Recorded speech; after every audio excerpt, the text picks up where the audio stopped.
Guys, আপনারা সকলে কেমন আছেন? আশা করি ভালো আছেন। আমরাও ভালো আছি। আজ আমরা বের হয়েছি একটু বিশেষ উদ্দেশ্যে। কারণ আজকে আমার হাজবেন্ড আমাকে অনেকদিন পর গিফট দিবে বলে বেরিয়েছে। তো গিফট দিবে, তো কি দিবে তা সামনেই আপনারা জানতে পারবেন। তো প্রথমেই আমরা রিক্সা নিয়ে চলে আসি হচ্ছে মেট্রো স্টেশনে। এটা হচ্ছে আপনার টিএসসি এর যে মেট্রো স্টেশন, তো সেখানে আসছি। আমাদের বাসা থেকে এটাই কাছে।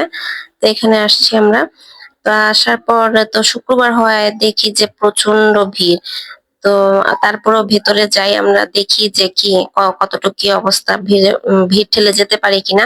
যেহেতু 3টার সময় ছাড়ে, তো সবাই এই সময় মানে 3টা বাজতে 5 মিনিট মানে হয়ে গেছিল। আমরা যেতে যেতে দেখি, দেখেন কত ভিড়, মানে এত ভিড় যে মনে হচ্ছে যে সিঁড়ি দিয়ে উঠতে পারবো না।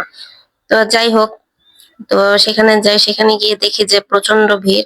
তো আমাদের গন্তব্য ছিল উত্তরা উত্তর, সেখানে উম বৃক্ষ মেলা হচ্ছে, সেখানে যাব। তো এই ভিড়ের জন্য মনে হচ্ছে না যেতে পারবো, কারণ 6টার মধ্যে শেষ হয়ে যাবে। তো এই জন্য হাঁটা শুরু করি। বের হয়ে হাঁটা শুরু করি, মেট্রোতে না গিয়ে আর গন্তব্যস্থলে না গিয়ে হাঁটা শুরু করে দিই।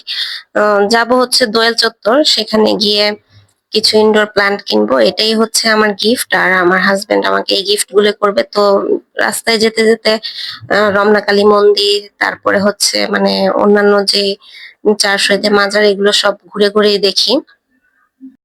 তো আমার গিফটের ব্যাপারে কথা বলি, আমার গিফট ইনডোর প্ল্যান্ট গিফট। তো এটা জানি না আপনাদের কাছে অদ্ভুত লাগছে কিনা। তো আমার কাছে কিছুটা অদ্ভুতই লাগে। আসলে বিয়ের পর হাজবেন্ডরা যে গিফট দেওয়াটা ভুলেই যায়, তারা এটা ভুলে যায় যে তাদের ভালোবাসার দিয়ে একটা সামান্য গিফট আমাদের জন্য মানে কত একটা খুশির ব্যাপার। এই জিনিসটা আসলে তারা ভুলে যায়। তো অনেকদিন বলার পরে এই গিফটটা কিন্তু আমি পাচ্ছি। তো প্রয়োজনীয়, আসলে কি নিত্য প্রয়োজনীয় জিনিস কিনতে কিনতে তাদের মন থেকে গিফট দেওয়ার প্রবণতাটাই চলে যায়। তো আমার হাজবেন্ড আমাকে কিন্তু খুব একটা গিফট দেয় না। তো হঠাৎও না, মানে আজকে কত বছর পরে গিফট সে দিতে চাচ্ছিল তা জানি না। হয়তো আমার মানে আমি খুব পছন্দ করি গাছ, এই জন্যই হয়তো সে আমাকে এই গিফটটা আজকে দিবে। তা গিফটটা কিনতে যাচ্ছি।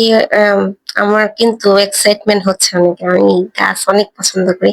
আপনারা এর আগের ব্লগেও দেখেছেন। তাছাড়া ইদানিং আমি একটু ডিপ্রেশনে আছি, তাই চিন্তা করলাম কিছু গাছ কিনে, এতে করে মনটা অনেকটা হালকা হবে। কারণ পছন্দের জিনিস বা পছন্দের কোনো কিছু পেলে মেয়েদের মনটা আমার মনে হয় হালকা হয়ে যায়। তাছাড়া নেচারের মধ্যে থাকলে মনটা কিন্তু এমনিতেও হালকা হয়। কারণ ঢাকা শহরে কিন্তু নেচারের কিছুই পাওয়া যায় না। যদিও পাওয়া যায়, সেগুলো অনেক দূরে দূরে আর অনেক কস্টলি। তো আমি তাই চিন্তা করলাম যে নিজের ঘরটাকে নেচারের কাছে নিয়ে যাওয়া যাক। তাই অনেকদিন পর বলার পরে আমার এই গিফটটা কিন্তু জুটছে। তো আমি এখানে অনেক রকমের গাছ দেখি। তো মন চাচ্ছিল যে সবগুলো গাছই কিনে নিই, কিন্তু আমার তো আর বারান্দা নেই বা ছাদেও মানে এরকম কোনো সুযোগ নেই যে গাছ লাগাবো। তো ইনডোর প্ল্যান্টের উপরে আমার সব ভরসা। ইনডোর প্ল্যান্ট কিনে নিজের মনটাকে একটু শান্ত করতে পারবো। তো এখান থেকে আমার মন চাচ্ছিল যে সবগুলো গাছই কিনি, কারণ গাছ দেখলেই আমার খুব ভালো লাগে। তো অবশেষে আমি 3-4 রকমের গাছ কিনে নিই। তো 3-4 রকমের গাছই আসলে রাখা আমার জন্য কষ্টকর, কারণ যেহেতু আমার ঘরটা ছোট। তো আমার ঘরটা ছোট বলে আমি মানে অল্প গাছই কিনি। তাছাড়া এগুলোর দামও কিন্তু বেশ অনেক বেশি ছিল। দামগুলো শুনেও মানে অবাক লাগে যে এই গাছগুলো আমরা অবহেলায় ফেলে রাখি, যেখানে সেখানে এই গাছগুলো কত দাম। তো এই অল্পতেই আমি সন্তুষ্ট থাকলাম। তো যারা আপনারা এই ব্লগ দেখছেন, তাদের কাছে ব্লগটি কেমন লাগছে অবশ্যই কমেন্ট করে জানাবেন। আর যারা আমাদের ব্লগগুলো দেখেন, তাদেরকে অনেক বেশি ধন্যবাদ। আর বেশি বেশি লাইক, শেয়ার, সাবস্ক্রাইব করে অবশ্যই আমাদের সাথে থেকে আমাদেরকে সাপোর্ট করে যাবেন।